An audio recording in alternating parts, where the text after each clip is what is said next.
Aló. Aló. Aló. Aló. Aló. ፍራንክፎርት ላይ ደርሰናል። የሆነ ቦታ ድንገት ደውለን ማስለፍለፍ ነው። ለዛሬ ምን እናዘጋጃጅ፣ ማንን እናስለፍልፍ ገና እያሰብንበት ነው። አዎ የተለያዩ ቦታዎች ነው እንግዲህ እስካሁንም ድረስ በተለያዩ ቦታዎች በተለያዩ ሙያዎች ላይ ያሉ የህብረተሰባችንን ሰዎች ነው እየደወልን የውሸት ታሪክ ፈጥረን የምናስለፈልፈው። ዛሬ ለየት ለማድረግ እስካሁን ያልተዳሰሰ የህትመት ሚዲያዎች አካባቢ ለምን ሙከራ እናደርግም? የህትመት ሚዲያዎች እንግዲህ ሪፖርተር አለ፣ አዲስ አድማስ አለ፣ አውራምባ አለ፣ ኢትዮ ቻናል አለ፣ ብዙ ጋዜጦች፣ ብዙ መጽሔቶች አሉ። ምን አይነት ታሪክ ፈጥረን እናስለፍልፋቸው ነው ጥያቄው።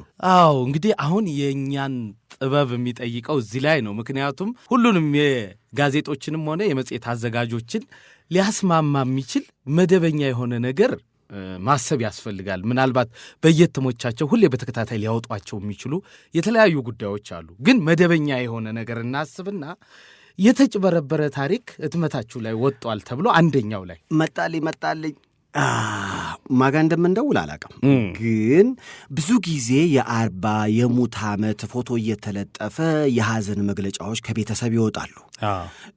እናም ጠላት ያለው አንድ ቤተሰብ ያልሞተ ሰው ሞቷል ብለው በፎቶ አድርገው ጋዜጣችሁ ላይ አውጥተውብናል። ጥቁር ለብሰው እናንተ ጋር መጥተው ፎቶ ሰጥተው ጋዜጣው ከወጣ በኋላ ግን ነጭ ለብሰው ሲጨፍሩ ነበር እንበል። በጣም ጥሩ ታሪክ ይወጣዋል። ምክንያቱም ሁሌ እነሱ ምናልባት ይመስለኛል የተለመደም አይደለም። አሁን ሟች ማረጋገጫ አውቀው አይደለም እዛ ላይ የሚያወጡት። ማለት ሟች ሞቶብኛል ብሎ ይመጣል፣ ይከፍላል፣ ይወጣለታል። ስለዚህ ምናልባት ከምንፈጥረው ታሪክ ጋር የመደናገር ስሜት ሊፈጥር ይችላልና የበለጠ ውስብስብ ለማድረግ ከፎቶው ስር የገቡ ግጥሞችን፣ እንደዚህ አንዳንድ የሐዘን መግለጫዎችን እውነት የሚያስመስሉ ነገሮችን እንጠቀም።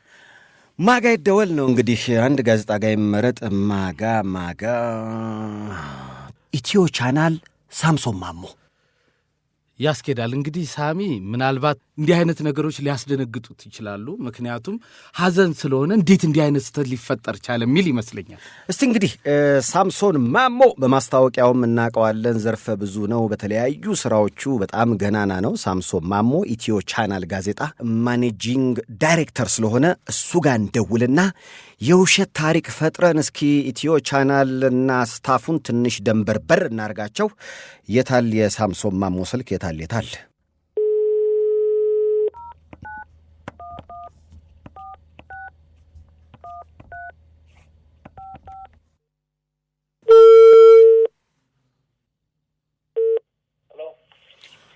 ሄሎ። አቤት። አቶ ሳምሶን? አቤት። ቢሮት ደውዬ ነበር በተደጋጋሚ፣ ግን ያው ስልኮትን ማግኘት አልቻልኩም። በአጋጣሚ ጋዜጣችሁ ላይ ስህተት ተሰርቶ ነበረ የኔን አባት በተመለከተ። አቶ ሳምሶን? ማን ልበል ጌቴ?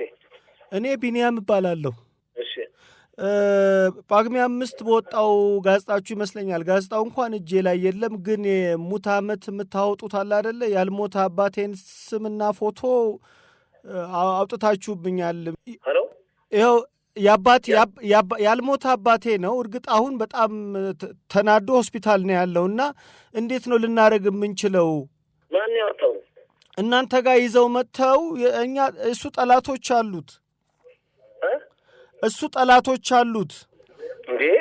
እንደዚህ አይነት ነገር እንግዲህ ጥቁር ለብሰው ነው እናንተ ጋር የመጡት። አሁን ጠይቄያቸው ነበር እኮ እዛ እርሶ ጋር ያሉትን ሰዎች ጠየኳቸው። ጥቁር ለብሰው ሐዘንተኛ መስለው በስነ ስርዓት ልክ ያልሆነ ግጥም ሁሉ አስገጥመው ከፎቶ ጋር ነው የወጣው። አብነት ያልሞተ ሰው ፎቶግራፍ እኮ አወጣችኋል የሚለው ያልሞተ ሰው ፎቶግራፍ እኛ ጋዜጣ ላይ ይኸውልዎት፣ እንደውም አይሸነሸንም ዳቦ በጎራዴ አንድ ቀን ሳይደላህ ትሞታለህ እንዴ የሚል ፎቶው ስር አለበት። አቶ ሳምሶን የበፊት ነው አሁን የወጣ ነው? የበፊት ነው። በቃ ቢሮ ይምጡና ነገር እናደርጋለን ወይ ተመረ እግዚአብሔር። አቶ ሳምሶን ይኸውልዎት፣ እኔ አሁን አባቴ ጋር ያለሁት በጣም እሱ ታሟል። ወይ ኢንተርቪው ነገር ታደርጉታላችሁ ወይ ማረሚያው እንዴት ነው የሚወጣው? በጣም የሚያስገርም ነገር ነው። እንደዚህ ነገር የለም። ነገ ጠዋት ጠዋት 4 ሰዓት ላይ ይምጡና ማስተባበያ እናወጣለን። በጣም እንደክስተት ነው የተሰራው። እንዴት እንደተሰራ ማለት ነው እነዚህ አባቴ ጠላቶች ያልሞተ አባቴ ሞተ ብለው እናንተ ጋዜጣ ላይ ካስወጡ በኋላ እናንተ ጋር ሲመጡ ጥቁር ለብሰው ጋዜጣው ከወጣ በኋላ ግን ነጭ ለብሰው በየቦታው ሲጨፍሩ ታይተዋል። ጋሽ ሳምሶን በጣም ነው የሚያሳዝነው። እውነተኛ ነገር ነው፣ ትክክለኛ ነገር ነው። በቃ በጣም ትልቅ ስህተት ነው የተሰራው። እኛ እንግዲህ ቤተሰብን የሚያጥፉትን ሰዎች ነው የተሰሩት ማለት ነው። ስለዚህ እኛ አስተካክለን እናወጣለን። የእኛ ሀሳብ አቶ ሳምሶን ርዕሱ አሁን ወቅታዊ ጉዳይ ላይ ካላችሁ ማረሚያው ሲወጣ ሞቷል የተባለው ካልጋ ላይ ተነስቷል፣ ጠላትም ባለበት ይገባበት አጥቷል በሚል ርዕስ ሰፊ ዘገባ እንድትሰሩልን ትችላላችሁ? እንሰራለን። እኛ ምንም ችግር የለብንም። ምንም ችግር የለም። ይህንንማ ማስተካከል አለብን። ስለዚህ ሰኞ ዕለት እርሶ ይምጡና እኔ ግን አንዳንዴ እንዲመጠንቀቅ አለባችሁ። ማለት ያልሞተ ሰውን የሞተው እንዴት ነው የምታረጋግጡበት መንገድ የለም? ፎቶ ስለተሰጣችሁ ነው የምታወጡት? አቶ ሳምሶን እንግዲህ ያው ሰው ማስረጃ አንጣ ትለው አንድ ሰው አባቴ ሞተ እናቴ ሞተክ ብሎ ሲልህ ምን ትላለህ? እንደዚህ አይነት ነገር ሰው ይሰራል ብሎ ማንም ሰው ሊያስብ አይችልም። እኔ በጣም ያዘንኩት እኮ አቶ ሳምሶን አባቴ የደላው ሰው ነው፣ በጣም ጥሩ ኑሮ የሚኖር ሰው ነው። ግን አይሸነሸንም ዳቦ በጎራዴ አንድ ቀን ሳይደላህ ትሞታለህ እንዴ ብሎ መሳለቅስ ምንድን ነው አቶ ሳምሶን? እኮ አሁን ያው እኔ የማደርገው ነገር ምንድን ነው? እኛ ስህተት ከተሰራ ስህተቱን ማረምና ይቅርታ መጠየቅ ነው ማድረግ የምንችለው ነገር። መተው ሰዎቹን ማስረጃ ካየን በህግ እንጠይቃቸዋለን ሰዎቹን። አዎ እሱ በተኛበት ኢንተርቪው የሚያደርግ ጋዜጠኛ ካለ በስህተት ነው እንዲህ አይነት ጠላቶች ኢንተርቪው ባናደርግ እኛ በስህተት ነው ምናምን ብለን እኛ በምትፈልጉት መንገድ ጻፉና አንቱ እናወጣለን። እኛ እኔ ያዘንኩት ምንድን ነው ጋዜጣውን በጣም ሰው እዛ እናንተ ቢሮ ደወልኩኝ፣ ሰዎቹን አገኘኋቸው ጥቁር ለብሰው መጥተው ልክ ከወጣ በኋላ እንዲህ አይነት መጥፎ ስራ የሚሰሩ ሰዎች አሉ። አቶ ሳምሶን ቢኬርፉል እባክዎ። እንዴት እንዳመጡት እስኪ አንድ ሰው እዚህ የሚያጥሰው አለ። ሄሎ ጉዳዩን አቶ ሳምሶን ነገር ይሄን ጌታ። አረ ቆይ አቤት ጌቴ። ሄሎ አቤት። ልጅ ናት ይዛ የመጣችው እኮ እሷ ያመጣችንን ነው እኛ ያወጣ ነው። ይሄ ሙሉ ልብስ የለበሰ ምናምን ሰው አለ። ሙሉ ልብስ አልለበሰም፣ በቁምጣ ነው።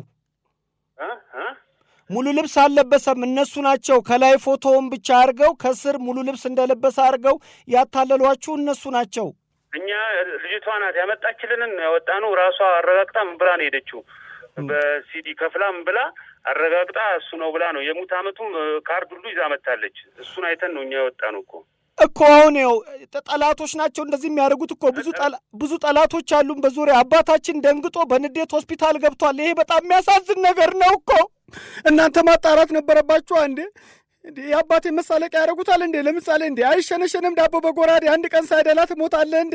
ይሄ እኮ የቆየ የሚያሳቂያ ግጥም እኮ ነው። በፊት ምን ሲባል እንደነበር ታውቃለህ? አይሸነሸንም ዳቦ በጎራዴ ተፈልጎ ጠፋ ኦሳማ ቢንላዴን ሲባል አልነበር እንዴ? እሱን ቀይረው ሲያታልሏችሁ እናንተ ዝም ትላላችሁ እንዴ? እንዴት ነው ነገሩ? አቤት እጅግ የሚያሳዝን ነገር ነው። በጣም ነው ያዘንነው እኛ። ያለቅሳሉ። ሄሎ አቤት። በቃ ሰኞው ምኑና እናናግረንሽ። እሺ አቶ ሳምሶንን አንዴ ላናግረው። ሄሎ ሳሚነት። አቤት። ምንም የተባረረ ሰራተኛ የለም አይደለ? ሰይፉ ነኝ። ምንም ያባረርከው ሰራተኛ የለም በዚህ ስህተት። እኔ አሁን ገና መስማት እኮ ነው።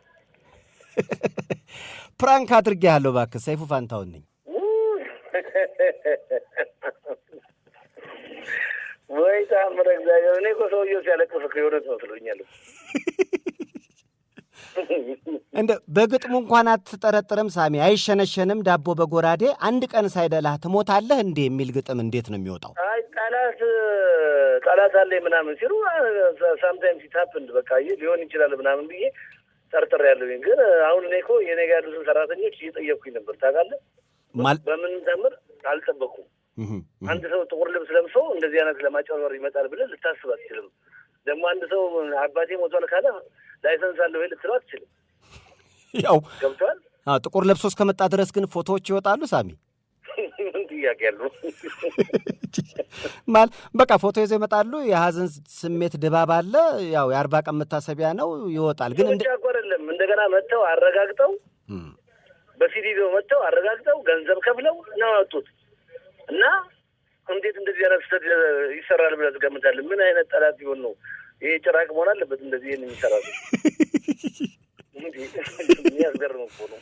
ለማንኛውም ትንሽ የኢትዮ ቻናልን ቢሮ አመስ ነው። በውሸት ታሪክ ነው። ማንም ጠላት የለም፣ ማንም የሚሆንም ነገር የለም። ፕራንክ ፎን ነው ሳሚ ማሞ።